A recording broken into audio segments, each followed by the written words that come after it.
All right, so welcome to the week. It is Monday. Now, these Monday Magic Lessons are designed to help you anchor in to the new week, into the current energy, and more firmly into the fullness of you. So you can really take on the week aligned, divined, and totally like just showing fully up.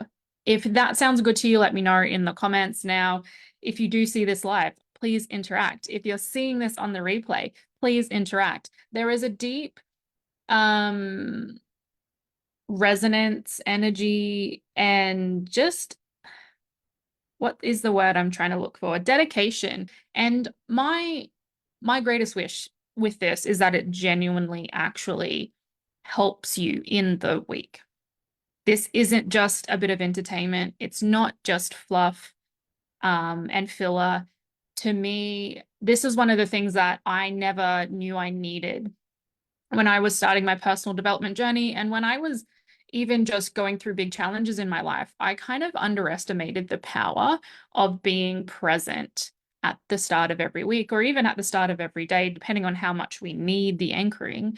I was just like, if I just go, go, go and take action and do more and have like a diary full of stuff to do, then surely I'll move ahead. Surely I'll get somewhere. Surely I'll make more money and my business will grow. Or at the time, I wasn't even in my business. It was like, life will just get better if I just keep working. And that doesn't happen because for things to be more in alignment, for ourselves to be more happy and fulfilled, like genuinely fulfilled, not just a full bank account or a full schedule or a full calendar, but to be fulfilled, mind, body, soul, it takes a level of presence that doesn't happen by accident. The first thing I want everyone to do in this Monday Magic Lesson is to, on a scale of 1 to 10, 1 being completely disconnected and not present, 10 being totally connected and totally present, where do you sit here in this moment? You may wish to do this for like in general, I'm, 8 or 2 or whatever. But here in this moment, do it specifically for here in this moment. Whether you see this right now, whether you see this on Wednesday or Tuesday or whenever. On a scale of 1 to 10, how present do you feel? And let's just feel into that for a moment.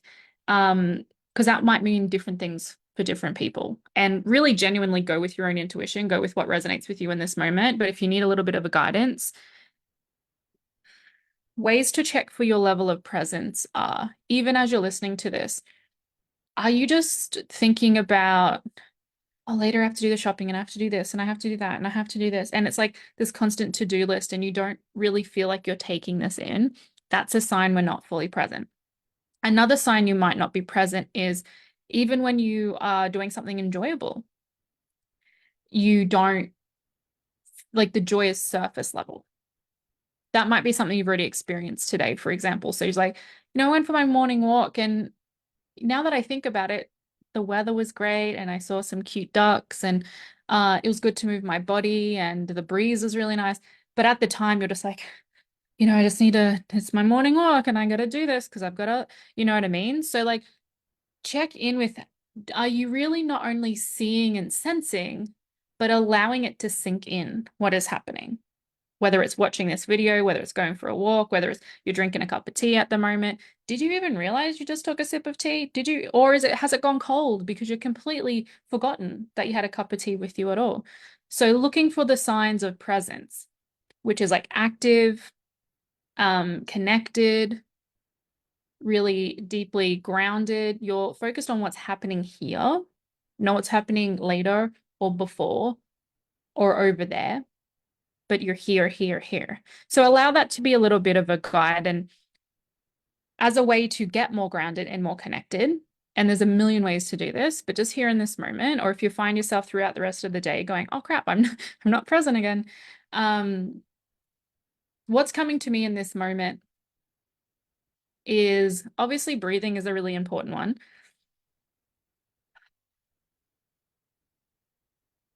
So focus on your breathing, and you may wish to focus on not just how you're breathing, but breathing deeper, breathing more slowly and, controlled. I've often found myself breathing fast and shallow and not good. So you might want to deepen the breath. You might want to slow down the breath. Something I find helpful as well is like even just rubbing my fingertips together because my focus is, it feels like it gets drawn in. It gets drawn in. And I just do something to remind myself of like, I'm physically here and I want to be mentally here as well. And then you may even wish to imagine like there's energy moving as you do this. So you're energetically here too. A little bit of a mindfulness and presence practice. Now, the really clear message coming through this week is let your light lead. Now, that light might show up in actual, you see, lights outside and it's a bit of a sign and you head in that direction and it's a message from the universe. It could be the light as in your passion, your heart, your soul, your intuition. It might be something that means something else to you, but let your light lead. Let your light lead is a powerful message coming through this week. And it comes from this card, actually, the Pillar of Light. Your vibration is rising. You are the oracle. Such a beautiful, powerful card. I also see a bit of a like, a few things actually. There's this sort of a butterfly energy, which is transformation, change, and mindset. There's this womb energy as well, which is creation, and co-creation. I also sort of see a bit of a face. So this could be around your identity. Now, I find that very interesting. How do you identify? Do you identify as a light worker? Do you identify as someone with a light to shine on the world? Are you putting not your best foot first, but your best face first? Like, are you showing up how you want to be seen? Or are you kind of like having this mask on still and just showing up inside or inside this community or inside just a tiny little friendship group in the fullness of you? What would it look like if that was showing up in all places?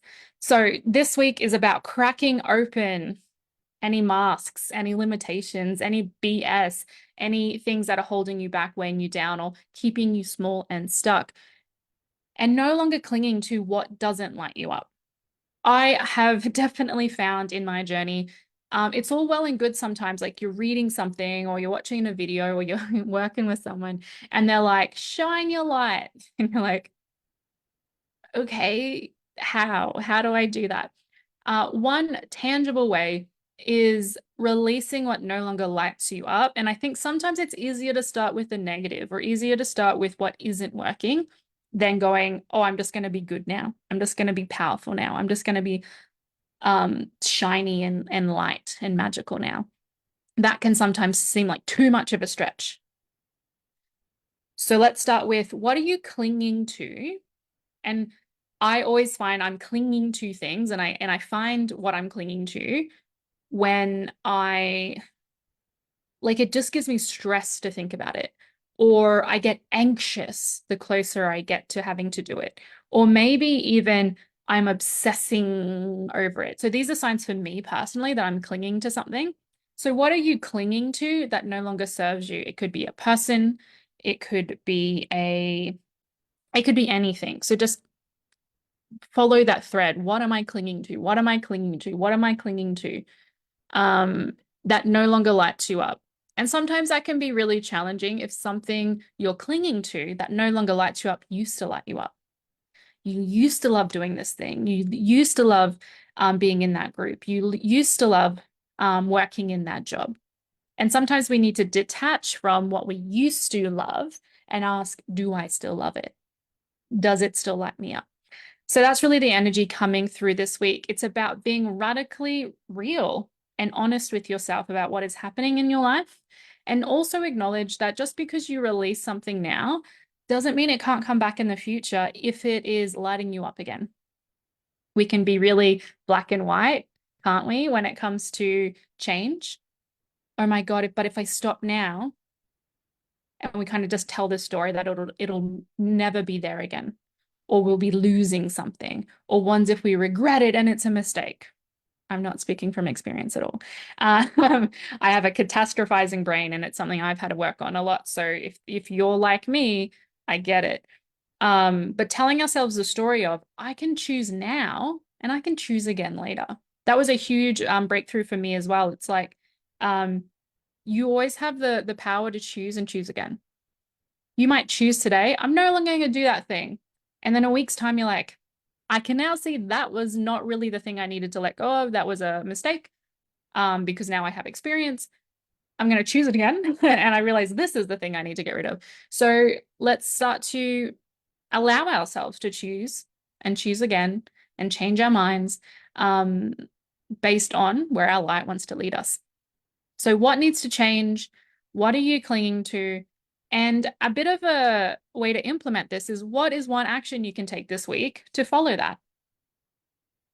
And that action might be, so for me, I'm just going to give my own examples. I stopped doing tarot readings really online. And in my mind, black and white thinking, I was just like, well, that's over now. But I love it and I enjoy it and I'm good at it and it's entertaining. And it was like all these reasons why it lit me up. But I was like, oh, but I don't do that in my business anymore. And then I was like, that's stupid. Why am I doing so? Why am I not doing something that lights me up? Just because in the past I made a decision not to do it anymore. So I'm like, that needs to change. So I've been doing it again. And I was clinging to the idea if I had changed my mind, because I used to do it, then I stopped doing it. And if I change my mind again, that somehow that would be really messy and that would be really negative. It's only been good. It's only been positive. And I wouldn't have known that if I hadn't allowed myself to stop clinging to the story of I don't do it anymore. And instead embracing, well, my light is leading me in the direction of cards again. Okay, cool. That's just an example. Which brings us to where I ask you, what is your focus and intentions for this week? It might be guided by what I just said. It might not be, but take a moment and share with us below, what is your focus? What is your intention for the week?